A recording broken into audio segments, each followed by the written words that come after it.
Então vamos falar desse caso aqui, que parece bobo, mas não é. Então olha só. Governo está radicalizado, diz líder da bancada ruralista. Para Pedro Lupion, Ministério do Meio Ambiente e do Desenvolvimento Agrário estão enviesados ideologicamente. Para o deputado Pedro Lupion do PP, o início do governo de Lula é marcado por radicalismo ideológico contra o setor agropecuário. O político assume, na quarta-feira, o comando da FPA, Frente Parlamentar da Agropecuária, que detém a maior bancada do Congresso Nacional. Primeiro parênteses. E aí vocês entendem de onde vinha o apoio do Bolsonaro? Então aqui, ó. O comando da FPA. Então, a maior bancada do Congresso é a bancada do agro. E aí vocês entendem as políticas do Bolsonaro e de onde ele tirava parte do apoio dele? E aí vocês entendem também o bloqueio das estradas com tratores e o financiamento dos acampamentos? Então, uma mão lava a outra. Vamos agir imediatamente para reverter os atos do governo Lula, que promoveram o completo esvaziamento do Ministério da Agricultura. É engraçado um cara que apoia o governo do Bolsonaro falar de esvaziamento, né? Disse Lupion em entrevista ao jornal Estado de São Paulo. Ele citou alguns dos atos que, em sua visão, precisam ser revertidos. A transferência do CAR, Sistema Nacional de Cadastro Ambiental Rural. CAR é só Cadastro Ambiental Rural. Da Agricultura para o Ministério do Meio Ambiente. Vamos lá. O que é o CAR? CAR é um registro eletrônico que é obrigatório para todos os imóveis rurais. Todos, tá? E qual que é o objetivo do CAR? O objetivo é o governo ter informações centralizadas sobre APP, Área de Preservação Permanente, reserva legal, uso restrito, ou seja, o CAR é responsável por monitorar o controle da mata nativa em propriedade privada. O objetivo dessa informação é combater o desmatamento. E aí você entende por que esse cara tá pistola? Porque agora ameaça não rolar mais a vista grossa em cima do CAR e das informações do CAR. Porque agora que vai estar no Ministério do Meio Ambiente, e o Ministério do Meio Ambiente está aparelhado com gente que se importa com o meio ambiente e quer fazer alguma coisa, aí não, agora é radicalização, né? Então, entender o que são dessas coisas que ele tá reclamando, vocês conseguem entender onde ele quer chegar. Mas, transferência da CONAB, Companhia Nacional de Abastecimento, e do INCRA, Instituto Nacional de Colonização e Reforma Agrária, para o Ministério do Desenvolvimento Agrário e da Agricultura Familiar. Gente, eu falei pouco do CONAB nesses anos. Eu devia ter falado mais. Vamos falar do CONAB agora, né? O CONAB é a Companhia Nacional de Abastecimento, que foi fundada em 1990. Isso era um projeto do Sarney ainda. Mas foi fundado em 90, mas era um projeto que já estava sendo gestado no governo Sarney. E o que o CONAB faz? Ele gere as políticas de abastecimento do país. Só que o que isso significa? Primeiro, a função do CONAB é garantir a segurança alimentar. Depois, estoque para agricultura familiar. Estoque para regular preço. E estudar a agropecuária e difundir informação. Fazer estudos, né? Só que no governo Bolsonaro, a Tereza Cristina, que era a ministra dele, falou que ia transformar o CONAB em Agência de Inteligência Estratégica. Eu não faço a menor ideia do que ela quis dizer com isso, tá? Não faço a menor ideia. Acontece que, no governo Bolsonaro, o CONAB se tornou uma estrutura que basicamente beneficiava o agronegócio exportador em detrimento da agricultura familiar. Então, só em 2019, primeiro ano do governo Bolsonaro, ele fechou 27 armazéns da CONAB. Eram armazéns de alimentos que eram comprados pelo governo dos agricultores para regular o preço e para fazer estoque. Gente, o desmonte da CONAB é diretamente responsável pela fome no Brasil. Em 2015, o país tinha 1 milhão de toneladas de arroz estocado. 1 milhão de toneladas estocado. Em 2020, caiu para 22. 22 milhões de toneladas? Não, 22 toneladas. Caiu de 1 milhão para 22. 22 toneladas de arroz não alimenta o país por um dia. Nas vésperas da saída do Bolsonaro, a CONAB não tinha estoque. Não tinha arroz, não tinha feijão, não tinha soja, não tinha milho, não tinha nada. Então, gente, a fome é uma escolha política. O desmonte da CONAB foi diretamente responsável. E não só da CONAB. Existia um programa que foi fundado pelo Lula chamado PAA, que era o Programa de Aquisição de Alimentos. Em 2003, sob a responsabilidade da CONAB, o PAA foi fundado e o que ele fazia? Ele comprava alimento orgânico de pequeno produtor para distribuir para pessoas em vulnerabilidade social. Então era creche, merenda, hospital, programa assistencial, etc, né? O Bolsonaro, como ele é a criança dona da bola, ele mudou para Alimenta Brasil, porque ele tem que mudar o nome de tudo que o Lula fez, né? E só para comparação, o menor número da época do PT, do PAA, foi 250 mil toneladas de alimento distribuído. 250 mil, comprado e distribuído. Em 2019, foi 90 mil. O menor número do PT foi 250 mil. No primeiro ano do Bolsonaro, foi 90. O maior número do PT foi 500 mil. O maior do Bolsonaro acho que foi 120, uma coisa assim, sabe? De novo, a fome no Brasil é uma escolha. É uma escolha política. E é uma escolha política histórica. O Brasil tem fome crônica desde a sua fundação como Estado-nação. Na época da escravidão, os escravizados eram submetidos à fome por escolha dos seus donos. O Brasil tinha um problema seríssimo de doenças relacionadas à fome, principalmente em crianças escravizadas. Era muito comum reportarem cegueira em crianças escravizadas.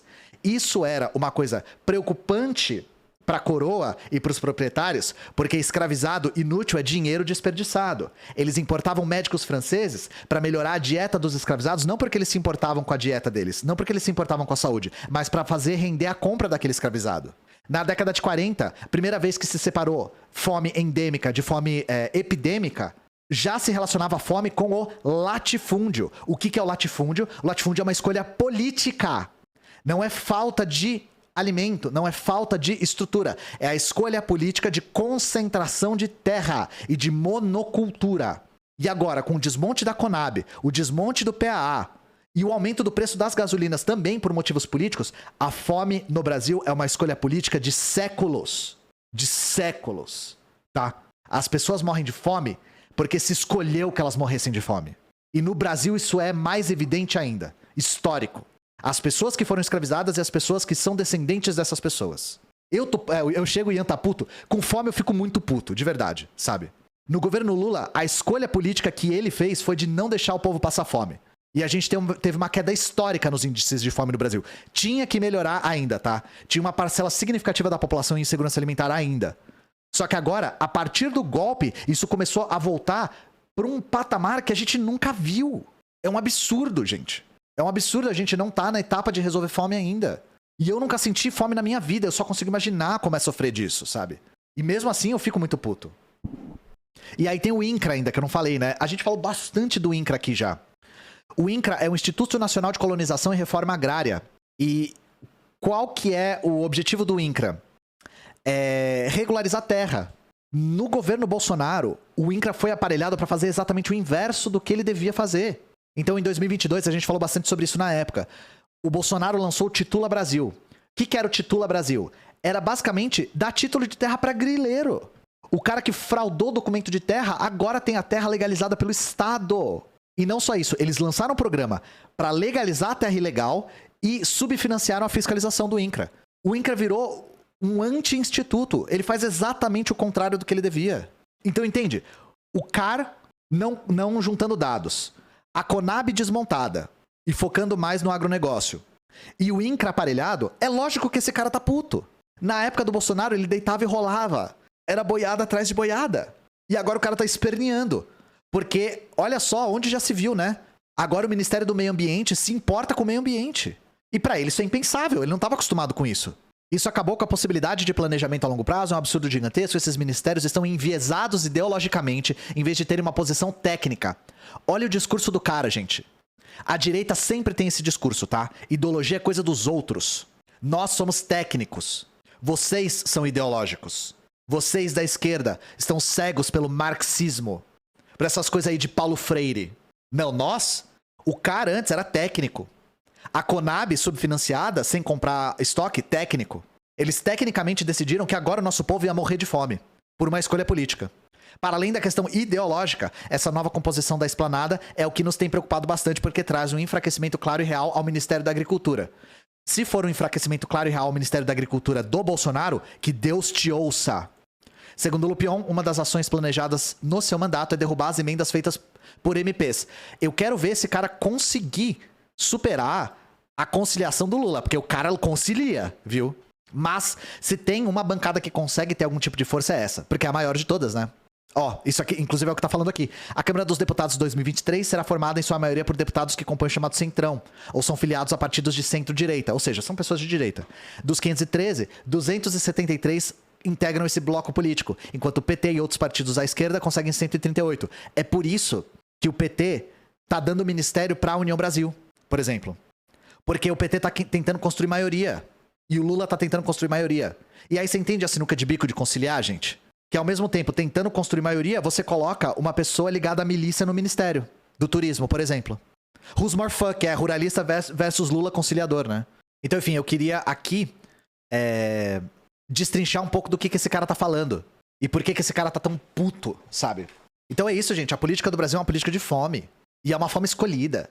As elites brasileiras escolheram matar o nosso povo de fome. Escolheram. É uma escolha. Qual a solução? Pra nós, fora do socialismo, não existe solução. E eu não tô sendo idealista, porque o nosso país não tem uma burguesia revolucionária, por exemplo. Nós não passamos por uma revolução burguesa, nós passamos por uma transição burguesa. Nós passamos de políticas aristocráticas e transicionamos para políticas burguesas. Então, a nossa burguesia ela não tem interesses nacional desenvolvimentistas, por exemplo. E sabe uma das coisas que evidencia isso? A própria reforma agrária. Os países do centro do capitalismo fizeram reforma agrária, porque o latifúndio ele é extremamente improdutivo. Mas é isso, desde 1850 que o Brasil bateu o martelo em sua política latifundiária, e essa política latifundiária é responsabilizada pela fome há séculos, gente. Inclusive, um dos primeiros livros a culpar o latifúndio pela fome no Brasil foi publicado, inclusive, na União Soviética na década de 50. De tão importante que era essa leitura. Quando seria um bom momento para uma reforma agrária? No século XIX teria que ter sido feito. O Brasil escolheu ter uma política latifundiária e agroexportadora. Exportadora de commodities, de matéria-prima.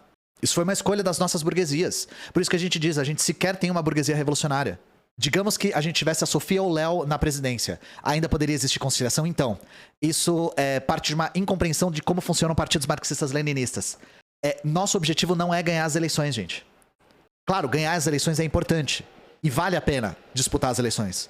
Mas o nosso foco não é fazer uma política baseada na Câmara e no Senado. É fazer uma política baseada no povo. O que a gente quer é uma ruptura institucional.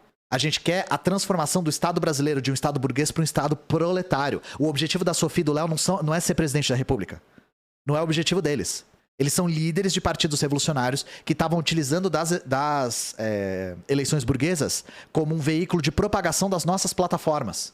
Então, se perguntar para eles, eles não têm a menor ilusão de que o comunismo será implantado com eles na presidência. Não é assim que funciona. Tem como ter uma reforma agrária nessa década? Na minha visão de marxista, dentro da nossa estrutura burguesa, nunca. Nunca. A nossa burguesia é muito acomodada. E tem muito poder político. Vide o Caba aí.